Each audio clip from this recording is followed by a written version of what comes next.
Aquí está. Ya yendo al deterioro microbiano de alimentos, hay una referencia que después ustedes las tendrán, es del video que acabamos de presenciar, un artículo que dejo para ustedes, los contenidos, y ya entrando en las bacterias patógenas. Las bacterias. Primero tenemos que, así como conocemos el alimento, conocer cómo funcionan las bacterias. Ya lo hemos visto la semana pasada, morfológicamente, y algunas clasificaciones. Nos interesa ahora ver cómo se reproducen, porque las bacterias se van a reproducir en nuestros alimentos y van a generar lo que técnicamente se conoce como una contaminación. Bajo ciertas condiciones. Eso de bajo ciertas condiciones quiere decir que nosotros las podemos manejar o las podemos olvidar, en cuyo caso el resultado sería perjudicial. Bajo ciertas condiciones, las bacterias se reproducen cada 20 minutos de acuerdo a lo siguiente, 2N. O sea, cada 20 minutos se duplican por cualquiera de los mecanismos que utilizan para la replicación, duplicación o reproducción. Entonces, para ser esquemáticos, quiero mostrar este gráfico. Las bacterias se reproducen cada 20 minutos, se dividen cada 20 minutos. Y lo que comentábamos la semana pasada, 20 minutos, iniciamos con una bacteria, luego de 20 minutos, luego de 20 minutos, luego de 20 minutos y así. Si esto lo llevamos a un caso más concreto, para poder graficarlo, si a las 12 del día tenemos una bacteria, a las 12:22, a las 12:44, a la 1:08, a las 2:64, a las 3:512, a las 4:4096, a las 7 de la tarde ese número. 2.097.152. Imagínense si lo dejamos hasta el día siguiente, 4 horas. Imagínense que el plato del almuerzo lo estamos lavando en la noche o lo estamos lavando a las 7 de la mañana. Entonces, el crecimiento microbiano llega a ser muy intenso y podemos hablar de una contaminación. Pero como está en el plato, puede estar en la fruta. Por eso es que ese 2N se muestra en el esquema anterior bajo ciertas condiciones. Nosotros debemos cuidar esas condiciones para que este fenómeno no se reproduzca. Ahora, de las muchas posibilidades, de las distintas clases de bacterias que abundan en el medio ambiente, habrá alguna que sobrepase las expectativas de las demás, que genere un predominio. Entonces, esa será la que se reproducirá. Entonces, en ese momento diremos que está contaminado con tal o con cual grupo bacteriano.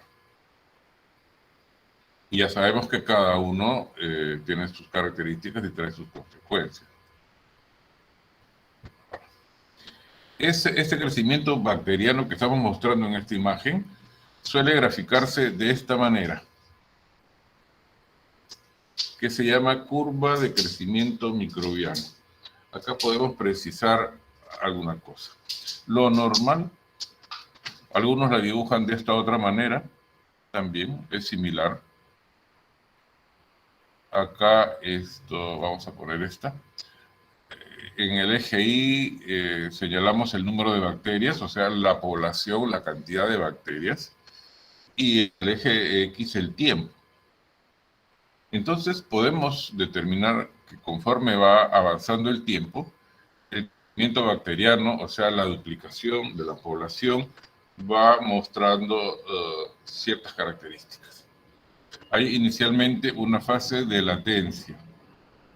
Una fase, en esta fase, los microorganismos están adaptándose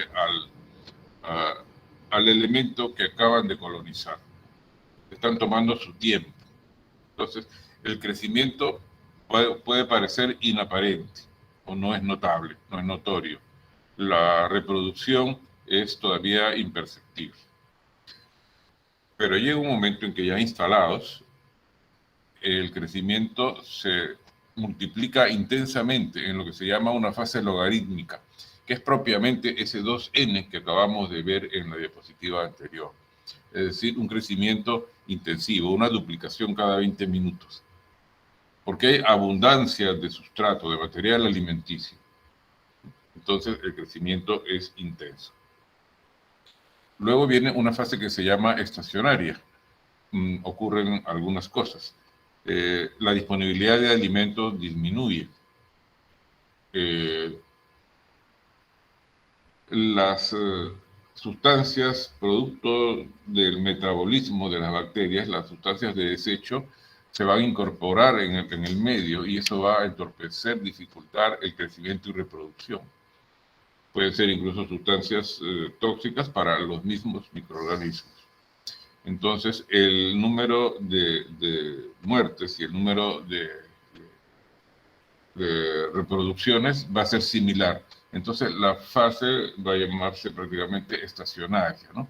Ni aumenta ni disminuye. Luego viene una fase de muerte también logarítmica, donde por exceso de sustancias tóxicas de acumulación producidas por los mismos microorganismos, sustancias de desecho, por escasez de sustrato alimenticio, la tasa de muerte va a ser superior a la tasa de reproducción. Entonces, la colonia microbiana va a entrar a una etapa de muerte. La imagen anterior señalaba lo mismo, solamente lo han invitado de otra manera, ¿no? Logaritmo del número de células viables, o sea, población, tiempo, una fase de adaptación, que también le llaman fase lag, una fase exponencial de crecimiento intensivo, una fase estacionaria y una fase de muerte celular. Ahora, para tenerlo escrito, la curva de crecimiento que acabamos de ver es la representación gráfica del número de células frente al tiempo, de la población frente al tiempo. La curva, en teoría, sería una muestra. Si lo hacemos con logaritmos, saldría una recta, pues los microorganismos estarían creciendo constantemente.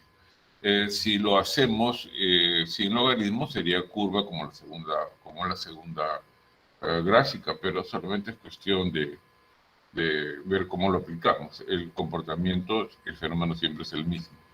Hay inicialmente una fase de laticia, lag, que se llamaba en la imagen, un periodo de adaptación de un microorganismo a un nuevo medio de cultivo. Al principio no nos damos cuenta, no se percibe. Luego hay una fase exponencial o logarítmica, un aumento regular de la población que se duplica a intervalos regulares de tiempo. Se duplica cada 20 minutos generalmente, con variaciones. Una fase estacionaria, cesa el crecimiento por agotamiento de nutrientes, por acumulación de productos tóxicos. Una fase de declinación o muerte, el número de células que mueren es mayor que el número de células que se dividen. Entonces, las propiedades del microorganismo, quiere decir, por ejemplo, los productos que ellos elaboren o desechen, variarán en función, por ejemplo, de qué en fase de crecimiento se encuentran.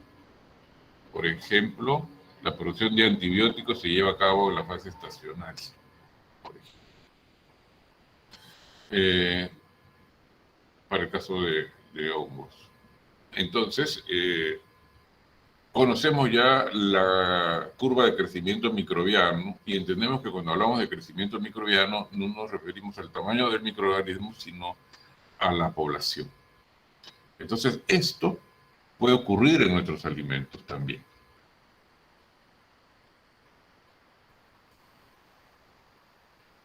Ahora, los microorganismos, ¿qué requieren para desarrollarse? Conozcámoslo. Ahí también dice chato, ¿qué requieren? Requieren carbono, humedad, un ambiente adecuado, temperatura y oxígeno, ¿no? Para recordar el chato, ¿no? Es lo que requieren los microorganismos, como cualquier otro ser vivo. O sea, requieren una temperatura adecuada, un pH o una acidez adecuada, de ahí lo de chato, una presión osmótica, presencia de oxígeno, nutrientes. Es lo que necesita cualquier ser vivo. Si nosotros manejamos estos elementos, podemos de alguna manera controlar, acelerar o retardar el crecimiento microbiano. Y si esto lo aplicamos a un alimento, podemos empezar a manejar sus tiempos de vida útil y conservación.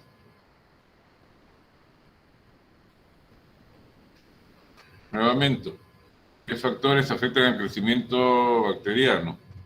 La temperatura y el tiempo, el pH, la actividad de agua, la humedad, el oxígeno, los nutrientes. Ahí está el chato. T de calor, H de humedad, A de acidez, T de tiempo o de oxígeno. Ahí está el chato. Es lo que está buscando, que es lo que están buscando los microorganismos para crecer. Y que lo encuentran normalmente en nuestros alimentos, como ya hemos dicho.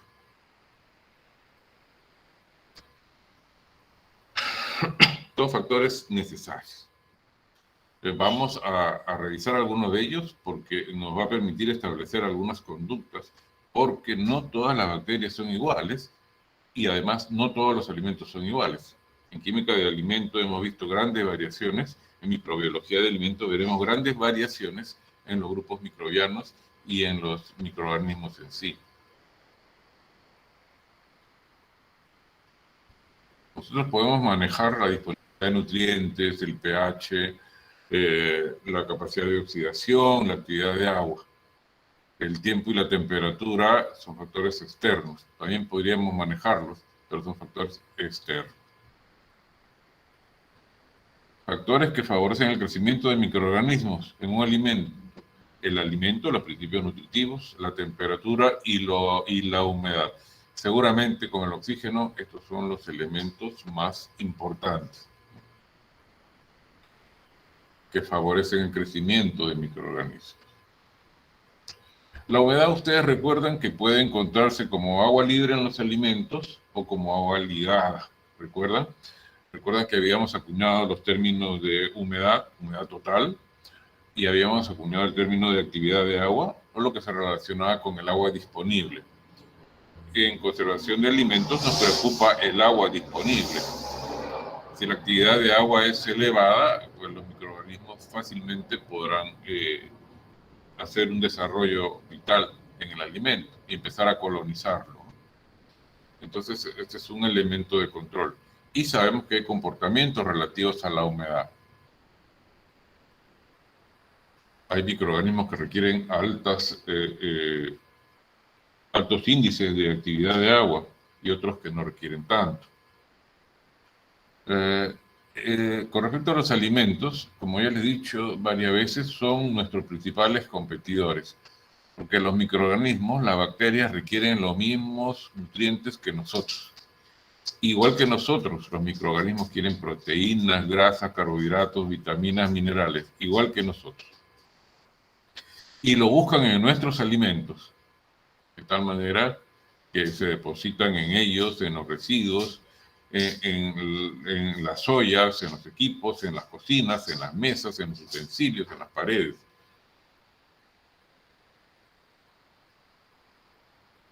Por eso es que estos ambientes pueden llegar a convertirse en focos infecciosos. Y por eso es que tenemos que ser cuidadosos en la higiene, no solamente del alimento, sino de todos los elementos del entorno. Repito, ollas, cocinas, mesas, paredes, utensilios, etcétera, etcétera. Porque pueden ser los elementos de donde fluya la contaminación en el contacto siguiente o en el momento en que se remueve el aire. Entonces no es admisible una cocina, un ambiente de trabajo donde no se tome en cuenta esta posibilidad. No es admisible. Y si nosotros no hacemos adecuadamente, el 2n, la fase logarítmica, empezará inmediatamente y para el día siguiente tendremos pues un ambiente totalmente contaminado. Y nosotros no queremos trabajar en un ambiente totalmente contaminado. Entonces la regla de oro es esto, terminado el procedimiento de manipulación de alimentos, desinfección, higienización total. Eso asegurará una baja supervivencia, porque si lo hacemos mañana en la mañana, la supervivencia será altísima porque la población inicial será altísima también. Entonces será más difícil hacer una desinfección adecuada. Miren esto, la temperatura retarda S2N o acelera S2N. O sea, si la temperatura es bajita, por ejemplo 12,7 grados centígrados, esa duplicación ya no va a ser cada 20 minutos, va a ser cada 2 horas. 12 grados centígrados, todavía no lo hemos metido al refrigerador. Si el alimento lo colocamos en el refrigerador, estamos hablando de los 4, 5 grados centígrados. Entonces, ese crecimiento, esa duplicación, se va a retardar mucho más. Por eso es que el refrigerador nos da una vida útil adicional, un chance de uso más amplio, más frío, más difícil el crecimiento y el desarrollo. El frío se la pone difícil. Pero si nosotros colocamos el alimento, lo dejamos en medio ambiente, digamos ahora que empieza el otoño, 21,1 grados centígrados, la duplicación va a ser cada hora. Pero si dejamos el alimento a temperatura de verano, 31,66 grados que se muestra ahí, la duplicación va a ser cada 20 minutos, va a ser veloz. Efectivamente, logarítmica va a ser. Entonces, en corto tiempo los alimentos se descomponen.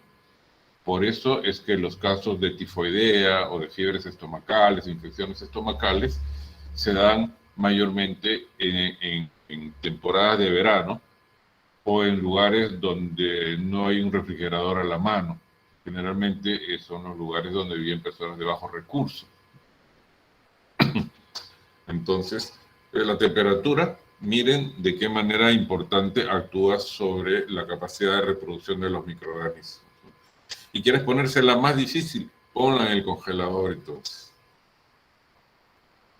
Aunque hay algunos que se ingenian para en temperaturas de congelador todavía hacer crecimiento microbiano.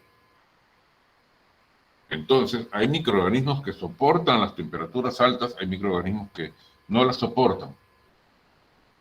Ya hemos visto, me imagino que el ciclo pasado mencionamos que de acuerdo a esa perspectiva, los microorganismos pueden ser termófilos, mesófilos o psicrófilos, ¿no es cierto? Llamamos termófilos a los que tienen capacidad de resistencia y afinidad y capacidad de desarrollo en temperaturas que superan los 50 grados centígrados. Miren, a 50 grados centígrados todavía no podemos coger con la mano la taza de café porque nos quema. Pero 50, 60, 70, 80, 100 grados centígrados puede ser una temperatura adecuada para estas bacterias termófilas. Por ahí hay un ejemplo. Se han encontrado bacterias termófilas hasta en los cráteres de volcanes y en las aguas muy calientes del parque de Yellowstone, en Norteamérica. Termófilos. Mesófilos les gustan las temperaturas medias, 37 grados centígrados. ¿Cuál es nuestra temperatura corporal? Normalmente 37 grados centígrados. Entonces, si llega nuestro organismo con un alimento, se van a sentir muy cómodos en nuestro organismo. Y ellos son los que nos van a generar infecciones. Son patógenos que generan infecciones, normalmente los microorganismos mesófilos. Por eso el cuerpo ante una infección hace todo lo posible por defenderse, ¿no?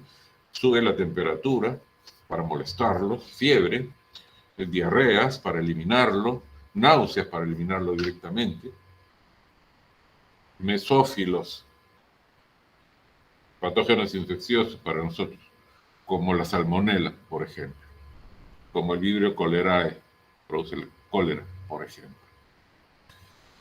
Y están los psicrófilos, los que están bien en temperaturas bajas. También existe, como ya les he mencionado. Acá hay algunos casos, miren, de lo que vamos a hablar. Acá en medio, en una especie de color naranja, claro, un poquito la imagen, una especie de color naranja, están los termófilos. Por ejemplo, el Bacillus stearothermophilus, ¿no? A 60 grados está muy bien. 60 grados, miren qué caliente es. Los hipertermófilos, como el Thermococcus celer, en 88 grados tiene su nivel óptimo de supervivencia, de desarrollo. 88 grados, miren. Los hipertermófilos, por ejemplo, como el caso de los anteriores, otro hipertermófilo, el Pyrolobus fumani, 106 grados centígrados, agua hirviendo. Entonces ahí lo vemos. En aguas termales, en cráteres de volcanes, se encuentra.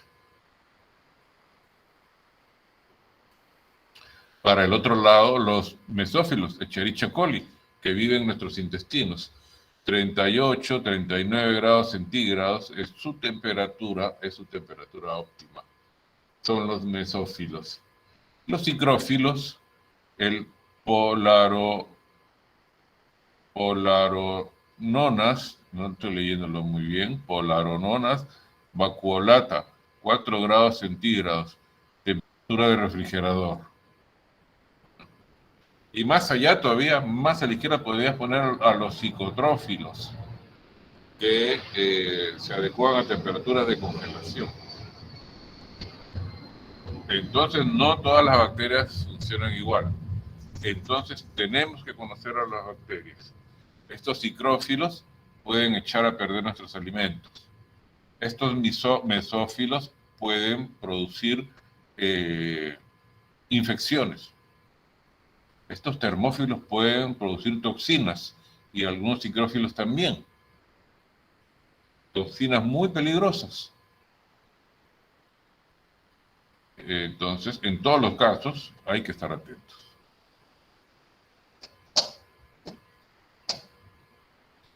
Pregunto para la platea. El Lactobacillus vulgaricus, ¿qué tipo de bacteria será desde el punto de vista de su afinidad a la temperatura?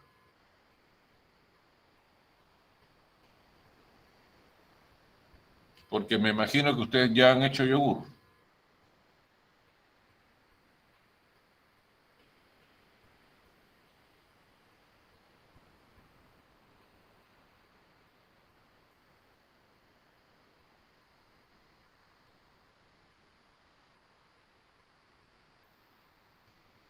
El Lactobacillus vulgaricus es un mesófilo. El yogur lo estaba preparando entre los 37 y 40 grados centígrados.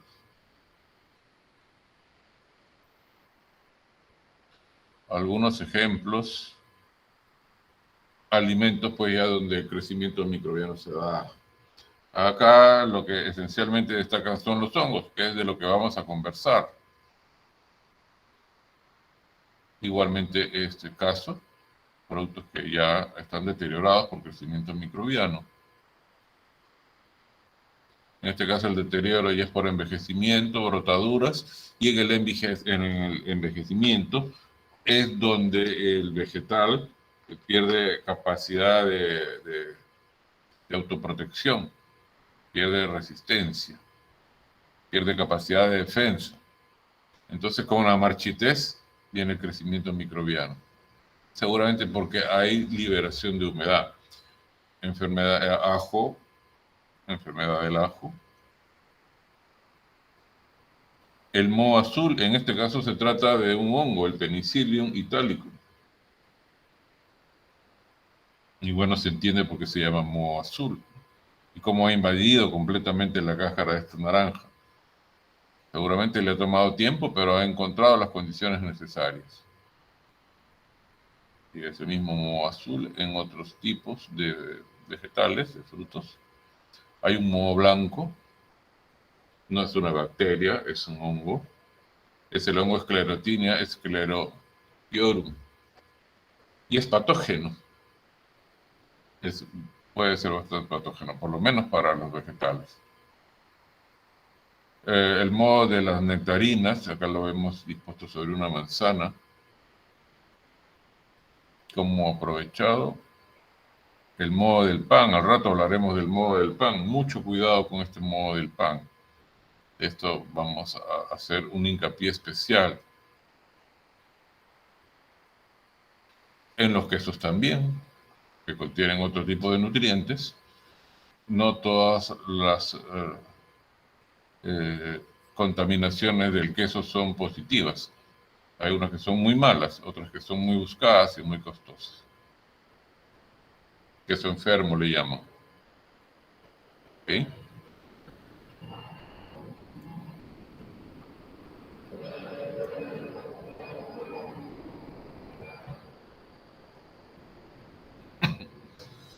En conclusión, tenemos que tener en cuenta las condiciones en que se encuentra un alimento y tenemos que tener en cuenta la capacidad, las características que tienen las bacterias con respecto a la temperatura. No solamente las bacterias viven en función de la temperatura. Vamos a ver cómo actúan frente a los niveles de acidez, cómo actúan frente a la presencia de oxígeno o no, frente a la presencia o no de sales. Las bacterias es un mundo bastante amplio, el cual tenemos que ir conociendo por partes, ¿no? Hasta aquí entonces, quisiera que me hagan alguna pregunta o algún comentario.